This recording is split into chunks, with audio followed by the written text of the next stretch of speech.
Ini Kang Ajang waktu masih niru-niru ala Kang Dedi ya. Nah, perhatikan ya, mengira warganya itu Kang Dedi ya, sampai bersalam-salaman ya. Dan mari kita lihat sekarang, alhamdulillah ya, sekarang memperlihatkan dirinya sudah insaf dari niru-niru Kang Dedi. Nah, kebetulan ini Kang Ajang lagi makan kuliner ya.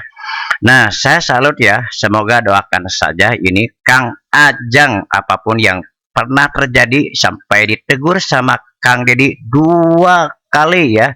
Akhirnya Kang Ajang membuka kostum ala-ala Kang Dedi ya. Wah, mantap. Nah, kalau ini kan enak dilihat ya.